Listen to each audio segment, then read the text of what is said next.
Και γεια σας παιδιά, σήμερα έχουμε ένα καινούριο βίντεο unboxing, ένα FIFA 365 φακελάκι part 2 και βλέπετε τους Παναθηναϊκούς μου εδώ. Είναι Ιωαννίδης, Ζέκα και Τζούς για τις Double Treble και Μαντσίνη. Λοιπόν, πάμε να το ανοίξουμε.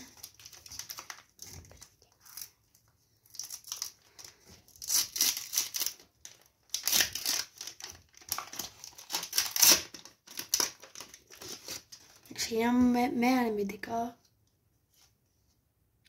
Κούντε. Επόμενος είναι ο Γουαϊά, το σεντερφόρ της Juventus. Όχι, κεντρικός είναι. Βλέπουμε εδώ Μουσιάλα homegrown, πολύ ωραία. Χρυμοσφανέρωνε. Πρώτο βλέπουμε τον Εμπαπέ Νεϊμάρ στην Παρί Double Trap, πάρα πολύ ωραίο παιδιά. Στόχος είναι ο Παναθηναϊκός βέβαια. Και έχουμε δύο μέσους, ελπίζουμε άμα είναι ο Παναθηναϊκός να μην είναι το Double Treble που έχω. Ελπίζουμε να είναι κάτι άλλο. Πάμε το πρώτο. Magician Verratti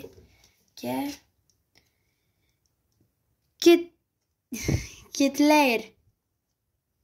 Δεν τύχαμε Παναθηναϊκό, αλλά τύχαμε τρία πάρα πολύ ωραία πράγματα. Τύχαμε Verratti, Magician, Double Treble, Neymar, Mbappé και τύχαμε και Musiala homegrown. Αυτά παιδιά, και πάνω μια σύνοψη τις κάρτες που πετύχαμε. Θα τις βαθμολογήσω. Πρώτος μπαίνει ο Double Treble Neymar Mbappé. Δεύτερος ο Τζέρεμι Μουσιάλα. Τρίτος ο Verratti. Τέταρτος ο Κουντέ. Μετά μπαίνει ο Γουαϊά και τελευταίος ο Ντε Κελτέιρ. Και λοιπόν παιδιά, αυτές είναι οι κάρτες που πετύχαμε. Νάτες εδώ.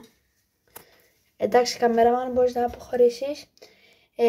Neymar, Mbappé, Double Treble, homegrown, Τζέρεμι Μουσιάλα, Verratti, Magician, Κουντέ, Γουαϊά και Ντεκελτέιρ. Θα ακούσετε, θα μιλήσει ο κάμεραμαν, και αυτή είναι η Παναθηναϊκή μου. Χαιρέτητα, θα χαιρετήσουμε μαζί στο τέλος. Και αυτή ήταν η Παναθηναϊκή μου παιδιά και όλες μου οι κάρτες. Θα γίνει άλλο βίντεο που θα δείχνω όλες τις κάρτες. Και από μένα, γεια σας παιδιά.